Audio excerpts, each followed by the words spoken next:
Hi friends, welcome back to our channel. थोड़ा सा analysis video आज लेट है, ऑलमोस्ट मेरे ख्याल से 12 बज चुकी है ऑलरेडी। बहुत लेट हुआ आज मैं बनाने में, तो थोड़ा सा आप हो सकता है लेट देखे सुबह इसको, पर देखिएगा ज़रूर। तो आज की अगर मार्केट की बात करें तो चौपी था। 17,200 भी टच किया हमने और 17,000 के नीचे भी आए हम। मतलब ऑलमोस्ट बहुत अच्छा डिप था, एक टाइम में 17,000 के आसपास थे और फिर वापस बाउंस दिया, 100 के ऊपर गए, फिर वापस नीचे गए। तो बहुत ज़्यादा एक कंफ्यूजिंग टाइप ऑफ मार्केट था। कल एक्सपायरी है तो किसी को क्लियर कट इंडिकेशन अभी तो नहीं है कि क्या होने वाला है। अगर स्टॉक्स की बात करें तो कल जी वो ऊपर लेके गए थे, आज वो नीचे लेके गए। जैसे इन्फोसिस देखें आप, इन्फोसिस ने सबसे ज़्यादा नीचे खींचा, आज इन्फोसिस वीक था। और मैं बहुत टाइम से बोल रहा हूँ कि आईटी सेक्टर बहुत ज़्यादा ओवरबोट है, बहुत ही स्टीप रैली, और जिस दिन ये फंसाएगा बुरा फंसाएगा। अब आप ट्रैप देखिए, कल के 2 घंटे में आईटी में किस लेवल की बाइंग थी। मैंने आपके साथ शेयर भी किया था, दो जो ग्रीन कैंडल थे। अगर 1720 1725 पे लोग इन्फोसिस में घुसे हैं और आज अगर वो 1677 है तो ऑलरेडी आप 50 रुपीज़ तो लॉस में हो, आप फंस चुके हो। तो कल रात को या कल रात को नहीं, कल जो लास्ट 2 आवर्स में जिसने बाइंग करी वो आज ट्रैप हो चुका है। कल का मेरे ख्याल से आईटी का जो कल लास्ट 1 आवर का मूव था वो सिर्फ ट्रैप था सबको इसमें फंसाने का, और सबको फंसाया गया। आप ये टेकएम देख लीजिए। टेकएम में बहुत टाइम से बोल रहा हूँ कि टेकएम बहुत ही गंदी रैली दी है। गंदी रैली इन द सेंस ऐसा नहीं स्टॉक में कुछ खराबी। मैं आपको एक सिंपल सी चीज़ बताता हूँ। टेक महिंद्रा एक स्टॉक है जिसको अपने 1000 या 1050 के प्राइस में आने में पूरा टाइम लग गया अभी तक का। हो 8-10 साल 15 साल जितना टाइम इसने लिया, आप समझ रहे, 1035 पे आने में इसको जो भी 10-15 साल का टाइम है उसको लगा। अब जुलाई से अगस्त एंड में 1035 से ये स्टॉक आ जाता है 1480। मतलब आप सोचिए, जो आपने पूरे लाइफ टाइम में अचीव करा उसका 40% आपने एक महीने में दे दिया। तो ये पॉसिबल नहीं है किसी भी स्टॉक के लिए। हाँ, ऊपर जा रहा है, लोग अभी भी चेस कर रहे हैं। जैसे ही खुलता है, आज सुबह ओपन होने के बाद 1468 तक गया। मैं तब भी लोगों को मेरे टेलीग्राम चैनल पे बोला कि ये सही पॉइंट नहीं है एंट्री लेने का। वहाँ से आप देखिए 30 पॉइंट नीचे साफ कर दिए। तो आईटी में भी दूर रखिए, ट्रैप है। और जिस दिन आईटी गिरेगा सबको फंसाएगा, बहुत गंदा गिरेगा आईटी में। अभी भी आपको बता रहा हूँ, हो सकता है कल वापस से इन्फोसिस एक बाउंस दे दे, एक सपोर्ट पे है छोटे मोटे, लेकिन वो बाहर निकलने की अपॉर्चुनिटी होगी, अंदर घुसने की नहीं होगी। इस चीज़ का ध्यान में रखिए। तो बात करें आईटी ने नीचे थोड़ी सा खींचा, मेरे ख्याल से सन फार्मा वीक था, एचडीएफसी कल स्ट्रॉन्ग था, आज वीक था। तो ये सेक्टर रोटेशन चल रहा है। एशियन पेंट्स में आज पता नहीं कौन सी माता जी आ गई थी, बहुत ही खतरनाक ग्रीन कैंडल बनाया और ब्रेकआउट काइंड ऑफ स्ट्रक्चर है। तो कल ये वापस से एक अच्छा मूव दे सकता है मेरे हिसाब से। तो ओवरऑल देखें तो मार्केट 50-50 था। कुछ सेक्टर्स ने अच्छा परफॉर्म किया, कुछ सेक्टर्स पीछे खींच रहे थे। कल रिवर्स हो जाएगा, जो मेटल वीक हो जाएंगे, आज वीक थे और ज़्यादा वीक हो जाएंगे। कल आईटी स्ट्रॉन्ग हो सकता है। तो ये सारी चीज़ चल रही है। अभी इंडेक्स की बात करूँ तो 17,200 मेरा टारगेट था। मैंने मेरे टेलीग्राम चैनल पे एक, अगर आप हैं तो मैंने वहाँ पे एक पी शेयर किया था आपसे, जो इस महीने का मेरा ट्रेड है। और उसका जो स्टॉप लॉस था वो एग्जैक्ट 17,230 के आसपास मैंने रखा था। अगर वहाँ तक जाता है तो 150 का उसका स्टॉप लॉस था, मैं आपको बताऊँगा। लेकिन वहाँ पे हम गए नहीं हैं आज, तो ये मेरे लिए प्लस पॉइंट है। अभी भी हमारा वो ट्रेड ओपन है और आप ले सकते हैं, और हो सकता है उसमें आप अच्छा रिटर्न बनाएं। तो आगे चलते हैं। अब कुछ चार्ट्स एनालिसिस हम कर लेते हैं। और आज ऑटो डेटा भी आया, तो थोड़ा सा टाटा मोटर्स ने अच्छा बाउंस दिया और टाटा मोटर्स एक अच्छे लेवल पे वापस से जा रहा है, तो इस चीज़ पे ध्यान में रखेंगे। तो अगर सबसे पहले बात करूँ बैंक निफ्टी की, तो बहुत ही खतरनाक ये कैंडल है। अगर इस कैंडल को आप कैंडल स्टिक पैटर्न जानते हो तो कुछ हद तक मैं ये नहीं बोल रहा हूँ 100%, लेकिन 80% ये ग्रेवस्टोन डोजी है। ग्रेवस्टोन डोजी उसको बोलते हैं कि जब आप बिल्कुल भी अपर लेवल पे सर्वाइव नहीं कर रहे हो और ये आपका ग्रेवस्टोन, ये आपकी कबर खुद गई, मतलब शुद्ध हिंदी में आपको समझाओ, कबर खोदने वाला है ये एक कैंडल स्टिक पैटर्न है, इसको बोलते हैं ग्रेवस्टोन डोजी। तो अगर ये ग्रेवस्टोन डोजी एक्चुअल में आज बना तो है, लेकिन एक्चुअल में अगर ये सही है और ये वर्क करता है, 100% कोई भी चीज़ मार्केट में काम नहीं करती, वरना हर कोई करोड़पति होता। तो 60-70% चांस है काम करता है। अगर ये काम करता है तो फिर बहुत ही अच्छा एक फॉल बैंक निफ्टी में आ सकता है अगले 1 या 2 वीक में। इस पे ध्यान में रखिए। और अगर ये फेक टाइप का है, मतलब ये कैंडल स्टिक को अगर आपको निगेट करना है, तो आज का हाई अगर हम तोड़ देते 37,000 के पास था ऑलमोस्ट, तो फिर वापस से हम बुलिश हो जाएंगे बैंक निफ्टी में। जब तक आज का हाई नहीं टूटे तब तक हम इसमें बुलिश अभी फिलहाल के लिए नहीं है। हालांकि कल इस कैंडल के बाद मैं बैंक निफ्टी में बहुत ज़्यादा बुलिश था आज, और आज सुबह जो बाउंस दिया उसमें मुझे बहुत ज़्यादा कन्विक्शन भी था। लेकिन जो बार बार रिजेक्ट हो रहे थे हम, आप अगर इसको मैं छोटे टाइम फ्रेम में करूँ, ये 5 मिनट टाइम फ्रेम में अगर मैं देखूँ तो जो रिजेक्शन था ये 2 बार double top time kind of structure same level से हम 36,800 से जो 2 बार रिजेक्ट हुए वो थोड़ा सा मुझे रिस्की दिख रहा है। तो अब जब तक ये पार नहीं करते हैं हम, और मैं तो कहता हूँ जब तक आज का हाई ब्रेक नहीं होता है 37,000 का, तब तक हम इसमें लॉन्ग नहीं करेंगे। बहुत ही रिस्की सिचुएशन है, क्योंकि अगर नीचे की साइड तोड़ा तो फिर बहुत ज़्यादा आपके नीचे के टारगेट ओपन हो जाएंगे इसमें। तो बैंक निफ्टी में थोड़ा सा ध्यान रखिए, आज का कैंडल थोड़ा सा रिस्की है। अब बात कर लेते हैं निफ्टी की। तो निफ्टी ने अगर आप देखिए ये 5 मिनट चार्ट है मेरा, मैं इसको थोड़ा सा इसको बड़े रेंज में टाइम फ्रेम में ले जा रहा हूँ। डेली में अगर देखिए तो थोड़ा सा नेगेटिव कैंडल है, आज बियरिश कैंडल है। हो सकता है एक एक्सपायरी के पहले कंफ्यूज करने के लिए हो, कल वापस से खींच ले अगर किसी ने शॉर्ट करा तो। कल एक्सपायरी है, कल के लिए हम कुछ भी नहीं बोल सकते। निफ्टी कल साइडवेज हो सकता है, ऊपर जा सकता है, नीचे। कल के लिए एनालिसिस नहीं है, लेकिन अगर मैं मंथली एनालिसिस देखूँ तो एक डिप ड्यू है, एक करेक्शन ड्यू है निफ्टी में, जो कि आना चाहिए इस मंथ में। इसलिए हमने वो पुट रिकमेंड किया था। अब मैं आपको बता देता हूँ एक बार, जो मैंने पुट रिकमेंड किया था वो क्या था। ये मैंने आपको 17,000 PE रिकमेंड किया था 30 सितंबर मंथ एंड का, और हमने इस लेवल पे रिकमेंड किया था।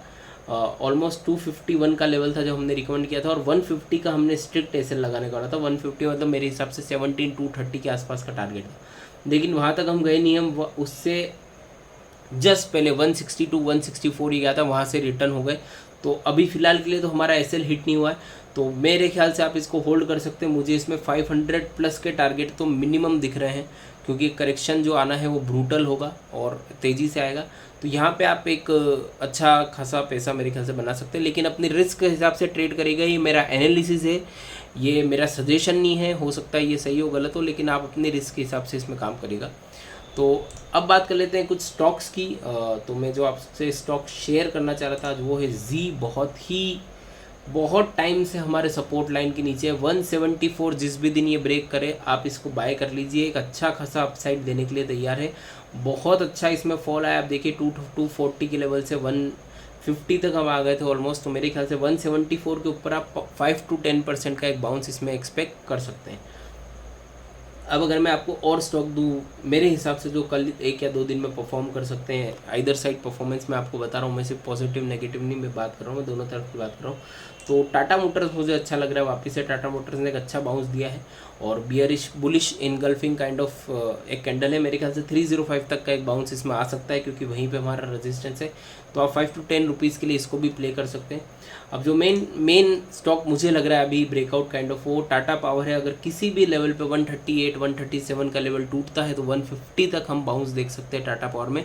टाटा पावर मेरे हिसाब से एक अच्छा स्टॉक है। तो अगर आपको ट्रेड वाइज देखना है 2 या 3 दिन में, तो जी एक अच्छा दिख रहा है मुझे, सेटअप अच्छा दिख रहा है। टाटा पावर का सेटअप अच्छा है, 2 to 5% अगर आप रिटर्न चाहते हैं तो।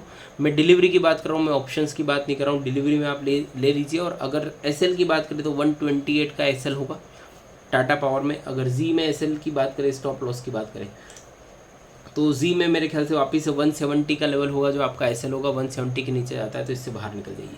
तो अगर आप देखेंगे तो 174 पे हैं, खोने के लिए आपके पास 4 रुपये, लेकिन अपसाइड के लिए हो सकता है 10 to 15 रुपीज़ ही आपको दे दे। तो इस चीज़ का ध्यान में रखिए। 2 स्टॉक हो गए हमारे। अब कुछ स्टॉक्स का एनालिसिस ले लेते हैं। 2 स्टॉक पे स्पेशल ध्यान में रखिएगा, टाटा पावर एंड जी। मेरे हिसाब से अच्छा अपमूव देने के लिए तैयार है। अब अगर मैं कुछ स्टॉक्स की बात करूँ आपसे, तो मारुति वीक है, और मारुति को बार बार अगर आप देखें ट्रेंड लाइन लोगों को लगता है काम नहीं करती है, बहुत से लोगों को लगता है ट्रेंड लाइन काम नहीं करती, लेकिन मेरे हिसाब से ट्रेंड लाइन मैजिकली काम करती है अगर आप सही बनाते हैं। आप देखिए ये ट्रेंड लाइन हम फॉलो कर रहे हैं 5 जुलाई से, हर कैंडल का विक इससे एग्जैक्ट रिजेक्ट होकर आ रहा है। मैं जितना भी जूम करो आपको देखिए परफेक्ट यहाँ पे रिजेक्शन है। परसों हमने जो बाउंस देखा था 31 अगस्त को, यहाँ से रिजेक्ट हुआ है। और मेरे ख्याल से जब तक ये ट्रेंड लाइन ब्रीच नहीं होती है, मारुति वीक है। तो मारुति में तब तक लॉन्ग मत करिए जब तक कि ये ट्रेंड लाइन ब्रीच नहीं करता है और 6917 तक का एक बाउंस नहीं देता है, तब तक नहीं। अब अगर बात करें कुछ दूसरे स्टॉक्स की, तो आईटीसी बहुत ही, मतलब मैं क्या बोलूँ आपको, निफ्टी 15,000 है तब भी आईटीसी 210 है, निफ्टी 17,000 है तब भी आईटीसी 210 है। आईटीसी का कुछ भी नहीं हो सकता। लोगों ने इससे हाथ जोड़ लिया, अब लोगों ने इसको छोड़ दिया है। मतलब मेरे हिसाब से लोगों को अब लग रहा होगा इससे तो पैसा तिजोरी में रख दो, हो सकता है वहाँ पे ही बढ़ जाए, लेकिन इसमें चांस नहीं। तो बहुत ज़्यादा वीक है, एक बार बाउंस देते हैं हम फिर रिजेक्ट हो जाते हैं। कल इसने अच्छा हमारा एक लेवल तोड़ा था 209, लेकिन आज वापस से बेरिश कैंडल बनाते। तो ITC को छोड़ दीजिए। लॉन्ग टर्म के लिए भी अगर आपको एंट्री लेनी तो बहुत मौके मिलेंगे, ऐसा नहीं है कि एक दिन में 20% बढ़ जाएगा, इसमें चांस ही नहीं है। तो इसको आप छोड़ दीजिए, अभी इसमें घुसने की मतलब नहीं है। इन्फोसिस अगर आप बात करें तो इन्फोसिस में सुबह बहुत ज़बरदस्त तरीके से लपेटा गया है वापस से लोगों को। अगर मैं 5 मिनट कैंडल की बात करूँ, आज ये है 1 सितंबर, यस। तो हम ओपन हुए हैं यहाँ पे 1708 पे, कल से नीचे ओपन हुए थे, लेकिन शुरू में 2 या 3 रुपये का इसने 2 या 3 मिनट में बाउंस दिया था। उसके बाद आप देखिए क्या पटका है, बिल्कुल perfect setup, perfect trap kind of structure है। अब मेरे हिसाब से इन्फोसिस में बहुत ही क्रूशल लेवल हो जाता है ये 1675 का लेवल, मेरे हिसाब से बहुत क्रूशल है। 1674 ये अगर ब्रीच करता है तो फिर बहुत ही अच्छा फॉल आएगा। इसके ऊपर है तो एक बाउंस आ सकता है मेरे ख्याल से इस लेवल तक। अगर आप बात करें 1687 1691 तक वहाँ पे मिलता है तो अपॉर्चुनिटी बाहर हो जाइए, इसमें अभी एंट्री मत लीजिए, बहुत ही इसकी चीज़ है। और अगर मैं CNX IT का आपके साथ एक बार चार्ट शेयर कर पाया, तो CNX IT में जो मैं लोगों को बहुत टाइम से बोल रहा था कि एक दिन आएगा फॉल आएगा, वो फॉल मेरे ख्याल से शुरू हो गया है। ये देखिए बियरिश इनगल्फिंग है, पूरा के पूरा जो कैंडल था उसको इनगल्फ कर लिया है और बहुत ही रिस्की है। मेरे ख्याल से अब घुसने का बिल्कुल सही टाइम नहीं है। IT से दूर रहिए, IT से पैसा निकाल के अगर आपको कहीं और लग रहा है। रियल एस्टेट बहुत ही अच्छा रिटर्न दे रहा है। अगर मैं आपको DLF का चार्ट बताऊँ आज का, तो DLF हमने रिकमेंड भी किया था इस लेवल पे कि अगर 329 तोड़ता है तो अच्छा अपसाइड जाएगा, और मेरे हिसाब से एक अच्छा सा एक इसने पैटर्न दिया है। जिस दिन इसने हमारी ये ट्रेंड लाइन तोड़ी थी उसके बाद से आप देखिए 3 दिन में कितना अच्छा रिटर्न दिया, 312 से 332। तो आप देखिए ऑलमोस्ट 7 to 8% रिटर्न स्टॉक अगर आपको डिलीवरी में दे रहा है, तो मेरे ख्याल से ऑप्शन ट्रेडिंग करने की ज़रूरत ही नहीं है। आप ऑप्शन ट्रेडिंग मत करिए, मेरे हिसाब से बेस्ट चीज़ है इन्वेस्टिंग करिए डिलीवरी में। और टारगेट रखिए 5 to 10%, बस उससे बड़ा टारगेट मत रखिए। अगर एक दिन में पूरा होता है लेके बाहर हो जाइए, उससे ज़्यादा मत रुकिए, क्योंकि शेयर मार्केट कभी भी आपको गिरा सकता है, तो इसका भी आपको ध्यान में रखना है। तो DLF मेरे ख्याल से ब्रेकआउट काइंड ऑफ स्ट्रक्चर है। अब मुझे लग रहा है 350 तक का अटेम्प्ट वापस से मार सकता है, तो इस पर ध्यान में इसको भी आप निगाह में रख सकते हैं। अब बात करें एक दो और स्टॉक की अगर, तो मैं टेकएम ले लेता हूँ, जो वन ऑफ द फेवरेट मेरा है स्टॉक। इसलिए है क्योंकि बहुत ही गंदे तरीके से लपेटने वाला है लोगों को। अब इसमें आप देखिए ये ओपन कहाँ तक गया था, आज का है 1468, ऑलमोस्ट 1466 वहाँ तक ये गया था। और उसके बाद डिप देखिए 1427, 40 पॉइंट्स साफ कर दिए गए थे 1-2 घंटे में। तो यहाँ पे जो लोग घुसे ना, वो लोग समझ नहीं रहे कि अब ये सेल ऑन बाउंस की रैली है। IT में अब सेल ऑन बाउंस है, बाय ऑन डिप खत्म हो चुका है IT में। अब जब भी बाउंस मिले निकलिए बाहर। ये एक ही दिन में ऐसी कैंडल बनाएगा कि आपको निकलने का मौका नहीं देगा, मैं अभी भी आपको बोल रहा हूँ। मेरे हिसाब से इसमें कोई टारगेट अभी मेरे पास नहीं है नीचे के लिए। मेरे ख्याल से कम 100 से 150 पॉइंट का ओपन है टेकएम के लिए फॉल, तो उसके लिए तैयार रहिएगा जो भी इसमें इन्वेस्टेड है। अब अगर कुछ स्टॉक्स, एक दो स्टॉक ले लें। एक्साइड इंडस्ट्रीज़ मैंने आपको बोला था इस लेवल पे हमने सजेस्ट किया था 156 एग्जैक्ट, ये जो रेड कैंडल है यहाँ पे हमने बोला था आप इसको परचेस करिए, और आप देखिए 170 पे स्टॉक आ गया। तो मेरे हिसाब से बहुत ही अच्छा अपमूव है, और मेरे ख्याल से अपमूव कंटिन्यू रह सकता है 176 180 तक के लेवल पे। वहाँ पे इसको हो सकता है कि थोड़ा सा रिजेक्शन फेस करना पड़े। आज परफेक्ट रेजिस्टेंस पे बंद हुआ है। आप देखिए लास्ट टाइम भी यहीं से बाउंस मारा था, तो अब ये लेवल रेजिस्टेंस पे। कल अगर 170 171 तोड़ता है तो फिर आप बेझिझक इसको 180 के लिए ट्राई कर सकते हैं, ये बिल्कुल वो आपको रिटर्न दे सकता है। अगला है GMR इंफ्रा। तो GMR infra breakout kind of structure मुझे लग रहा है, अगर इस बार इस लेवल को पार करता है 31.5 तो फिर बहुत ही अच्छा ब्रेकआउट देगा, और मेरे ख्याल से ऑल टाइम हाई की तरफ भी जा सकता है। तो GMR इंफ्रा पे ध्यान रखिए, बहुत कंसोलिडेशन के बाद इसमें मूवमेंट आ रहा है, तो ये एक अच्छा ब्रेकआउट कैंडिडेट मेरे लिए हो सकता है। तो आज के लिए इतना ही, और अगर आपको हमारे व्यूज़ पसंद आ रहे हैं, अगर आपको स्टॉक एनालिसिस पसंद आ रहा है, तो प्लीज़ अपने दोस्तों से बोलिए हमें लाइक करें, शेयर करें, सब्सक्राइब करें। मिलते हैं कल एक नए वीडियो के साथ, तब तक के लिए गुड नाइट, जय हिंद, जय भारत।